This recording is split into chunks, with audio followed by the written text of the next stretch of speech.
এই মুহূর্তে ভারতের সবচেয়ে দুর্বল পয়েন্ট হচ্ছে শিলিগুড়ি করিডোর বা চিকেন নেক, যেটা নিয়ে ভারত, পাকিস্তান, চায়না, বাংলাদেশ সহ সোশ্যাল মিডিয়া সব জায়গায় আলোচনা চলতেছে, সেই সাথে সেভেন সিস্টার্স। এখন সত্যি সত্যি যদি এই মুহূর্তে কোনো দেশ যদি এই ভারতের চিকেন নেক বা শিলিগুড়ি করিডোরের উপর হামলা করে, দখল করার চেষ্টা করে, সেক্ষেত্রে বাংলাদেশের পজিশন কি হবে? আর বাংলাদেশ কি পারবে এই চিকেন নেকের উপর আক্রমণ করতে এই মুহূর্তে বা কখনো? যারা চিকেন নেক আর এই সেভেন সিস্টার সম্পর্কে জানে না তাদের জন্য একটু বলে দিই। চিকেন নেক হচ্ছে ভারতের একটা জায়গা, ছোট্ট একটা। যদি ভারতের মানচিত্রটা দেখেন তাহলে দেখবেন বাংলাদেশ হচ্ছে ভারতের পেটের মধ্যে, বলতে গেলে আমাদের তিন পাশেই হচ্ছে ভারত। তো ভারতের এই পাশে হচ্ছে বিশাল এরিয়া ভারতের, আর বাংলাদেশের এই পাশেও ভারতের 7টা রাজ্য আছে। এই 7টা রাজ্য ভারতের এই মূল ভূখণ্ডের সাথে যুক্ত হয়েছে বাংলাদেশের ওপর থেকে ছোট্ট একটা জায়গা দিয়া, যে জায়গাটার আয়তন হচ্ছে লম্বা 60 কিলোমিটার, চওড়া হচ্ছে মাত্র 22 কিলোমিটার।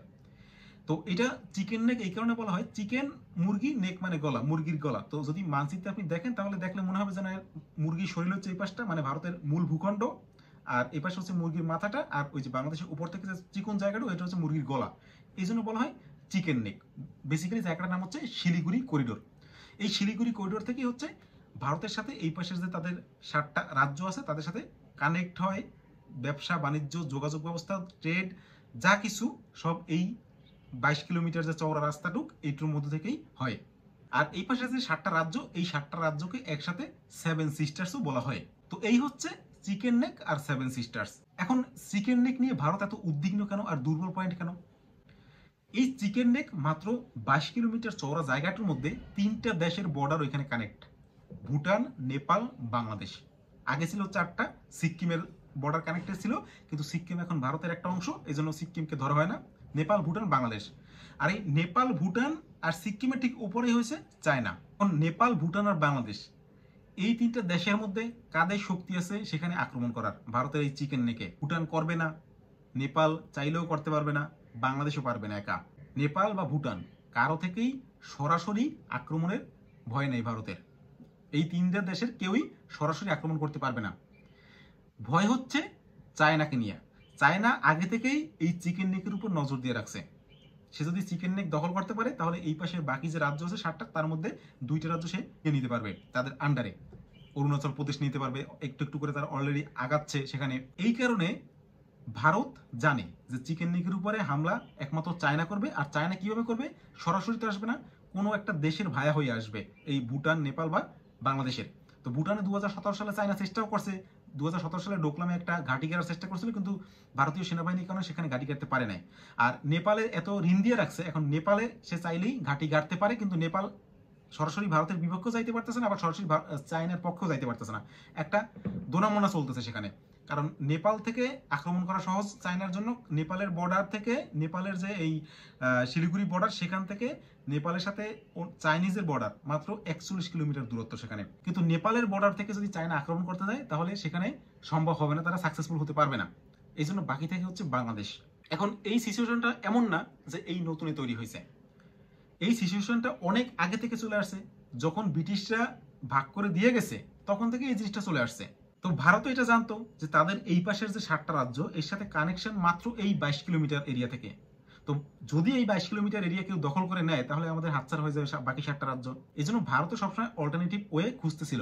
তার মধ্যে একটা অল্টারনেটিভ ওয়ে হচ্ছে বাংলাদেশের ভেতর থেকে রেল লাইন এবং একটা হাইওয়ে তৈরি করা, যেটা হচ্ছে যদি কোনো কারণে এই চিকেন নেক নিজেদের হাতছাড়া হয়েছে, তারপরে যেন বাংলাদেশের ভেতর থেকে ভারত তাদের বাকি যে রাজ্যগুলো আছে তাদের সাথে কানেক্ট, যোগাযোগ রাখতে পারে। তবে সেখানে একটা প্রবলেম হচ্ছে, তাতে ভারতের এলাইস সরকার দরকার। ভারতের এলাইস সরকার বলতে কি বোঝায়? যে সরকার ভারতের পক্ষে বা ভারতের সাথে তাদের শত্রুতা নাই তাকেই বলে ভারতের এলাইস সরকার। যেমন আওয়ামী লীগ সরকার হচ্ছে ভারতের এলাইস সরকার। তো আওয়ামী লীগ সরকারের আমলে যদি রাস্তা বানায়ও, তাহলে আওয়ামী লীগ সরকারের আমলে তারা সেটা দিয়ে কাজ চালাতে পারবে। কিন্তু বাংলাদেশ গণতান্ত্রিক দেশ, এখানে আওয়ামী লীগ সরকার যে সারা জীবন থাকবে এমন তো না, যে কোনো সময় সরকার পরিবর্তন হতে পারে। এটা ভারতও জানতো। এই কারণে শুধু বাংলাদেশের উপরে ডিপেন্ডেন্ট থাকে না ভারত, বাংলাদেশ ছাড়াও তারা আরো একটা রাস্তা তৈরি করে নিছে, যেটা সম্পর্কে অনেকেই জানি না। আর এই রাস্তাটার কারণেই মূলত এই চিকেন নেকের উপরে কেউ হামলা করতে পারে না। সেই রাস্তাটা হচ্ছে বে অফ বেঙ্গল থেকে, যেটার নাম হচ্ছে কালাদান প্রজেক্ট। এই কালাদান প্রজেক্ট হচ্ছে মায়ানমারে একটা পোর্ট তৈরি করছে ভারত নিজেদের অর্থায়নে, সিটুয়া নৌবন্দর, যেখানে পুরোপুরি ভারতের কন্ট্রোল। আর মায়ানমারের ভেতরে একটা কালাদান নদী আছে, যার কারণে এই প্রজেক্টের নাম হচ্ছে কালাদান প্রজেক্ট। এই কালাদান প্রজেক্ট ভারতকে কলকাতা পোর্ট থেকে সরাসরি মিজোরামে কানেক্ট করছে। এখন বাংলাদেশের ভেতর থেকে যে রাস্তা, সেটা তো সম্পূর্ণ হতে পারে নাই, আর বাংলাদেশের কোন আমলে কোন সরকার থাকবে সেটাও নিশ্চিত না, কিন্তু নদীপথে যে রাস্তা তৈরি করে নিয়েছে সেটা তাদের জন্য সবচেয়ে নির্ভরযোগ্য। কারণ হচ্ছে এই যে শিলিগুড়ি করিডোর, সেখানে এই বাকি 60টা রাজ্য, বাংলাদেশ চাইতেও যারা এত অনেক বড়, সেই 60টা রাজ্যের মানুষের জন্য যত দৈনন্দিন জিনিসপত্র হোক, আসবাবপত্র, সাপ্লাই, মিলিটারি, সেনাবাহিনী, আবার ওদিক থেকে বিজনেস, ট্রেড, সবকিছু এই 22 কিলোমিটার জায়গার মধ্যে দিয়ে হতো। আর সেখানে প্রচুর পরিমাণে জ্যাম, সবসময় লেগে থাকতো জ্যাম। আর এদিকে তাদের এই বে অফ বেঙ্গলে কালাদান প্রজেক্টের কারণে কি হয়েছে, এক একটা জাহাজে 1000 কন্টেনার যাচ্ছে, আর 1000 কন্টেনার মানে হচ্ছে 1000 ট্রাক। কিন্তু এই কালাদান প্রজেক্ট নিয়েও ভারতের সাথে চীনের সমস্যা আছে। সেটা কিরকম? চীন কখনোই চায় না যে ভারতের সাথে এই 7 সিস্টার্স এর কানেকশন বাংলাদেশ বা বে অফ বেঙ্গল থেকে হোক, সোজা কথা হচ্ছে অন্য কোনো ওয়ে থেকে না হোক, শুধুমাত্র এই চিকেন নেক থেকে হোক, যাতে চীন সবসময় ভারতকে দামাই রাখতে পারে আর যে কোনো সময় চাইলে ওই চিকেন নেকে আক্রমণ করতে পারে। এই কারণে কি করছে, ভারতের যে পোর্ট তৈরি করছে মায়ানমারে, সেই পোর্টটা হচ্ছে রাখাইন রাজ্যে। আর রাখাইন রাজ্যে এক ধরনের আর্মি আছে যাদের নাম হচ্ছে আরাকান আর্মি। আরাকান আর্মির নাম আমরা কম বেশি সবাই শুনছি। চায়না কি করে, এই যে সংস্থা আছে, এই আরাকান আর্মি এদেরকে ফান্ড করে, এবং বিশেষ করে যখন এই ভারত কালাদান প্রজেক্ট চালু করছে, তারপর থেকে প্রায় 720 মিলিয়ন ডলারের অস্ত্র এবং আনুষঙ্গিক আরো জিনিসপত্র, নগদ টাকা এই আরাকান আর্মিকে দিছে চায়না। চায়না এই জিনিসটাই করে, চায়না দেখে যদি কোনো দেশের সরকারের সাথে তার সম্পর্ক খারাপ, ভালো নাই, তাহলে কি করে সেই দেশের যে রিবেল গ্রুপ আছে, বা সেই দেশের যে বিদ্রোহী গ্রুপ হোক বা আতঙ্কবাদী গ্রুপ হোক, সেই গ্রুপগুলোর সাথে সে কানেক্ট করে, সেই গ্রুপগুলোকে টাকা পয়সা দিয়া সে অস্ত্র দেয়, অস্ত্র সাপ্লাই করে, টাকা পয়সা দেয়, সেই গ্রুপগুলোকে শক্তিশালী করে নিজের কাজ হাসিল করার জন্য। চায়নার কাছে টাকার তো অভাব নেই, বিশ্ব ব্যাংকের চাইতেও বেশি টাকা হচ্ছে চায়নার কাছে। তো চায়না এই আরাকান আর্মিকে টাকা পয়সা দিয়া, মানে ডোনেশন দিয়া, সে এই কালাদান প্রজেক্ট থামানোর চেষ্টা করছিল। তাহলে এই মুহূর্তে এত আলোচনা কেন? আলোচনা এই কারণে, বাংলাদেশে যেহেতু সরকার পরিবর্তন হয়েছে, আর বাংলাদেশে আওয়ামী লীগ ছেড়ে যে সরকারই আসুক সে ভারতের এলআইসে থাকবে না, এটা ভারত জানতো। বর্তমান সরকারও ভারতের এলআইসে নাই। তো এই কারণে এখন ভারতের মাথা ব্যথা শুরু হয়েছে আবার নতুন করে। কারণ বাংলাদেশের ভেতর থেকে তো তার রাস্তা বন্ধ। ওই পাশে বে অফ বেঙ্গলের যে কালাদান প্রজেক্ট, সেখানে আরাকান আর্মি আছে। যদিও আরাকান আর্মি এখন সিজ ফায়ার আছে, তবুও চায়না চাইলে যে কোনো সময় তাদেরকে আবার নতুন করে ফান্ড দিয়ে তাদেরকে আবার আক্রমণের জন্য ডাকতে পারে। আর এইদিকে নেপালকে চায়না এতটা ঋণ দিয়ে আছে যে নেপালের ভেতর থেকে সে চাইলে সৈন্য আনতে পারবে। বাংলাদেশের সাথেও চায়নার সম্পর্ক ভালো। এই মুহূর্তে যদি চায়না আক্রমণ করে, তাহলে সেটা চায়নার জন্য একটা প্লাস পয়েন্ট, আর ভারতের জন্য বিশাল একটা মাইনাস পয়েন্ট। এই কারণে হচ্ছে ভারতের এখন মাথা ব্যথা। তাহলে কথা হচ্ছে, এখন আক্রমণ কেন করে না চায়না? এখন তো চায়নার সব দিক থেকে প্লাস পয়েন্ট, চাইলেই তো আক্রমণ করতে পারে। আক্রমণ করলে ভারত তার চুপ করে বসে থাকবে না, ভারতও জবাব দেবে। ভারত ডিফেন্সিভ খেলে, অফেন্সিভ খেলে না। ডিফেন্সিভ খেলে সুবিধা কি, তারা ইন্টারন্যাশনাল যে সাপোর্ট সেটা পায়। ডিফেন্স যে তোমার উপর আক্রমণ করতেছে, তাহলে তুমি আক্রমণ করো, পাল্টা আক্রমণ করো। ভারত রেডি হয়ে বসে থাকে, কিন্তু কখনো অফেন্সিভ আক্রমণ করতে যায় না। তাদের যে যতগুলো যুদ্ধ আছে, 52 হোক, 62 হোক, 71 হোক, সব জায়গায় দেখেন এরা ডিফেন্সিভ আক্রমণ করছে, অফেন্সিভ কোথাও হয় নাই। আরো একটা কারণ আছে যার জন্য ভারত নিশ্চিন্তে বসে আছে, সেটা হচ্ছে বালুচিস্তানের নাম শুনছেন? পাকিস্তানের বালুচিস্তান।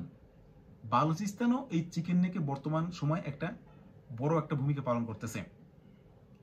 এখানে বর্তমানে অনেক মানুষ এই চিকেন নেক নিয়ে ভিডিও বানাইতেছে, শিলিগুড়ি করিডোর, 7 সিস্টার্স নিয়ে, তাদের খুব রিসোর্সফুল ভিডিও। আমার কথাগুলো হচ্ছে চায়ের দোকানে আলোচনার মতো, ধরে নেবেন যে চায়ের দোকানে আলোচনা শুনতেছেন।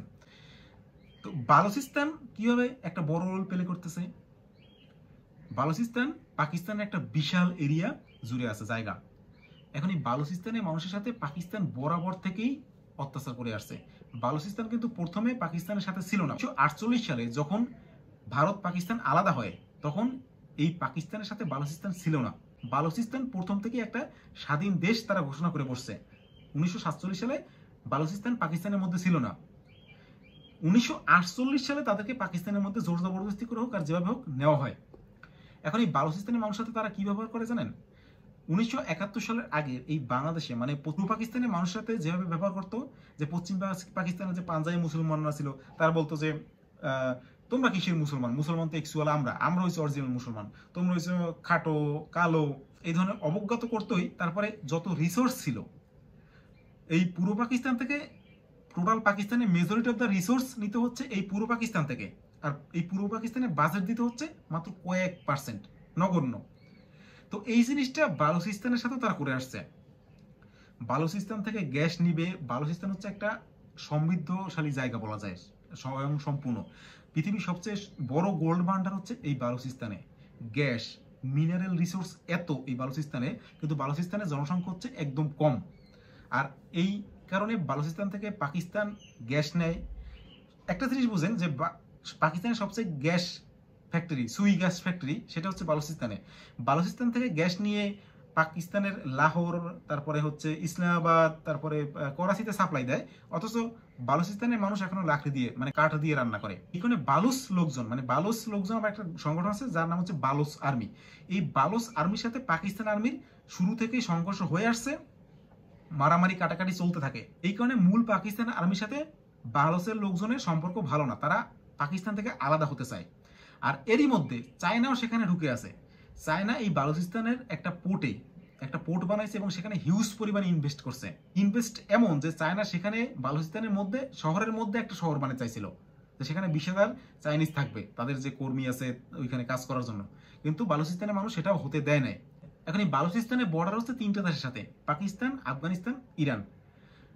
বালুচিস্তানের মানুষ চাইতেছে পাকিস্তান থেকে আলাদা হইতে। তারা এই জন্য ইরান আর ভারতকে সাহায্য করার জন্য বলতেছে। ভারত আবার ইরানের সাথে বন্ধুত্বপূর্ণ সম্পর্ক। ভারতের আবার একটা পোর্ট আছে ইরানে, ভারতের সেনা সেখানে আছে। তো ভারত চাইলেই বালুচিস্তানকে সাহায্য করার জন্য যুদ্ধ করতে পারে। কিন্তু বালুচিস্তান যদিও 2-3 বছর আগেই এটা প্রকাশ্যে বলছে যে আমাদেরকে সাহায্য করো, কিন্তু ভারত যুদ্ধ করতে যায় না। ভারত যুদ্ধ করতে যাওয়া মানে তো আর ভারত বালুচিস্তানকে দখল করবে না। বাংলাদেশকে যেমন আলাদা করে দিয়েছিল সেরকম বালুচিস্তানকে স্বাধীন করে দিবে। কিন্তু ভারত যায় না, সেখানে চুপচাপ বসেছিল। এই কারণেই চুপচাপ বসেছিল। এই মুহূর্তে পাকিস্তান না চাইলেও যদি ভারত আর চায়না যুদ্ধ লাগে এই করিডোর নিয়ে, পাকিস্তানের অবস্থাটা হচ্ছে এমন, পাকিস্তান না চাইতেও আসতে হবে সেই যুদ্ধে ভারতের বিরুদ্ধে। কারণ হচ্ছে চায়না পাকিস্তানকে এত লোন দিছে, এত লোন দিয়ে পাকিস্তানকে বেঁধে রাখছে যে পাকিস্তান চায়নার পকেট থেকে ছাড়া পাচ্ছে না। এই জন্য বাংলাদেশ সরকার পতনের পরপরই পাকিস্তানের প্রধানমন্ত্রী টুইট করে, বন্যা হইলে টুইট করে, পাকিস্তানের মানুষ, বাংলাদেশের মানুষ এক হওয়ার কথা বলতেছে। কিন্তু পাকিস্তানের ভেতরের অবস্থা আমরা অনেকে জানি না। পাকিস্তানের ভেতরের অবস্থা খুবই সুন্দর। এখন তারা নিজেরা আমাদের নিয়ে টেনশনে আছে, কিন্তু নিজেদের দেশের যে কি অবস্থা সেটা প্রকাশ্যে আসতে দিতেছে না। পাকিস্তানে এই মুহূর্তে 2টো সরকার চলতেছে, 2টো পার্লামেন্ট চলতেছে, 2টো এজেন্সি চলতেছে, 2টো সিক্রেট এজেন্সি চলতেছে, সবকিছু 2টো। একটা তো পাকিস্তান সরকার, আর একটা কারা? সেনাবাহিনী না, সেনাবাহিনী তো আগে থেকেই আছে। টিটিপি, তালেবানি তারিখে পাকিস্তান, যেটা হচ্ছে আফগানিস্তানের যে তালেবান সংস্থা, তারাই হচ্ছে এখন তাদের যে আইডিওলজি, সেই আইডিওলজি হচ্ছে পাকিস্তানের মানুষ তাদেরকে নিয়ে ট্রেনিং দিচ্ছে। আর মানুষ আইডিওলজিতে এক একজনের আর একজনের পছন্দ করে না। যেমন বাংলাদেশেরও প্রচুর মানুষ আছে যারা তালিবানকে সাপোর্ট করে। তারা ফেসবুকে দেখা যায় তারা কমেন্ট করতেছে বাংলাদেশেও তালিবানি রাজ চায়। এরকম পাকিস্তানেও আছে, কিন্তু পাকিস্তানে এখন সংখ্যাটা এত বেড়ে গেছে যে পাকিস্তানে এখন নিজেরাই একটা সরকার তারা অটোমেটিক গঠন করে বসছে। এবং সেখানে কয়েকদিন আগেও একটা নিউজ আসছে যে পাকিস্তানের যে আর্মি, সেই আর্মিকেই কিডন্যাপ করে রাখছে। তারা আর্মিকে কিডন্যাপ করে সরকারের কাছ থেকে বিভিন্ন দাবি দেওয়া আদায় করতেছে। এখন পাকিস্তান যদি এই যুদ্ধে আসে তাহলে পাকিস্তানের সবকিছু যাবে। কিভাবে? এই যে তালেবানি তারিখি পাকিস্তান, এরা বলতেছে আমরা পাকিস্তানকে শাসন করতে আসছি পাকিস্তানের মানুষদেরকে জুলুম থেকে স্বাধীন করার জন্য। আর এই যে ইন্ডিয়ার যে কাশ্মীর, পিওকে মানে পাকিস্তান অধিকৃত কাশ্মীর, পাকিস্তান অকুপাইড কাশ্মীর, তারা বলতেছে এই কাশ্মীরে আমাদের দরকার নাই, কাশ্মীর ইন্ডিয়া নিয়ে যাক, আমরা ইন্ডিয়ার সাথে কোনো যুদ্ধ যাব না, তোমাদের কাশ্মীর তোমরা নিয়ে যাও, আমরা আসছি পাকিস্তানের মানুষের স্বাধীনতা দেওয়ার জন্য। তার মানে কি, যদি এখন ভারত আর চায়না যুদ্ধ লাগে পাকিস্তানকে বাধ্য হয়ে আসতে হবে। পাকিস্তান যদি বাধ্য হয়ে আসে তাহলে পাকিস্তানে কি যাবে?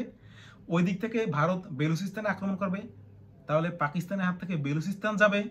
আর বেলুচিস্তানে যে সেই বিশাল ইনভেস্টমেন্ট চায়নার, সেটাও যাবে। আর এদিক থেকে কাশ্মীর যাবে, সরকার যাবে হাত থেকে, পাকিস্তানের তালিবানি সরকার আসবে। এই কারণেই হচ্ছে চায়না এই চিকেন নেকে আক্রমণ এখন করবে না। কারণ বালুচিস্তানে তাদের যে ইনভেস্টমেন্ট সেটা বিশাল, হিউজ ইনভেস্টমেন্ট। সেখানে চায়না চাইবে না নিশ্চয়ই সেখানে তাদের লস করতে। আমরা কখনোই ভারতের চিকেন নেকের উপর আক্রমণ করতে পারবো না, এটা সত্য কথা। আমাদেরকে দিয়ে যদি কেউ করে সেটা আলাদা কথা, কিন্তু আমরা নিজেরা বাংলাদেশ পারবো না। এখন এই যুদ্ধ যদি সত্যি সত্যি লাগে, চায়না যদি এই চিকেন নেকের উপর আক্রমণ করে, সেক্ষেত্রে পাকিস্তানকে টেনে নিয়ে আসবে, বাংলাদেশ অটোমেটিক্যালি সেখানে এসে পড়বে। যুদ্ধটা কোথায় হবে? যুদ্ধটা হবে তো বাংলাদেশে বসে, কারণ ওই দিক থেকে আরাকান আর্মিও আসবে চায়নার কথায়, আরাকান আর্মিও আসবে ভারতের বিরুদ্ধে যুদ্ধ করতে। আর ভারতও আসবে, কোথায় আসবে? আরাকান বাহিনী কি ভারতের মধ্যে যাবে, নাকি ভারত আরাকান বাহিনী সেই রাখাইন রাজ্যে যাবে? দুই দল আসবে, যুদ্ধক্ষেত্র হবে কোথায়? বাংলাদেশ। ওই দিক থেকে আরাকান আর্মি আসবে, এই থেকে ভারত আসবে, ওই থেকে চায়না আসবে, আবার চায়নার সাপোর্টে পাকিস্তান আসবে, আবার ভারতের সাপোর্টে হয়তো অন্য আরেকটা দেশ চলে আসবে। সোজা কথা হচ্ছে যুদ্ধক্ষেত্রটা হবে বাংলাদেশ। এবং তাতে যে দল হামলা করতে আসবে সেই দল যদি সাকসেস না হয়, ভারতের বিরুদ্ধে যুদ্ধ যদি তারা জয়ী না হয়, তাহলে উল্টে কি হবে? বাংলাদেশ আবার খণ্ডে বিভক্ত হয়ে যাবে। তারা ডিফেন্সিভ যারা খেলতে আসবে তারা বাংলাদেশকে দখল করে নিবে। তো এই জন্য এই চিকেন করিডোর উপর আক্রমণ হইলে লস বাংলাদেশের। আমার সাথে যার শত্রুতা বা আমি যাকে পছন্দ করি না, তাকে না পছন্দ করি, তার সাথে যোগাযোগ না রাখি, কিন্তু তার মানে এই না যে সে আমার শত্রু, তাকে আমি পছন্দ করি না এই জন্য তার ক্ষতি করতে হবে। এই জিনিস যারা করে তারা এ পর্যন্ত ইতিহাস ঘাইটে দেখেন, যতগুলো দেশ আছে যারা এক দেশের সাথে টেক্কা দেওয়ার জন্য অন্য দেশের বড় রাজাকে ডাইকে আনছে যে তুমি আসো আমার সাথে মিলে এই দেশকে খতম করি আমরা।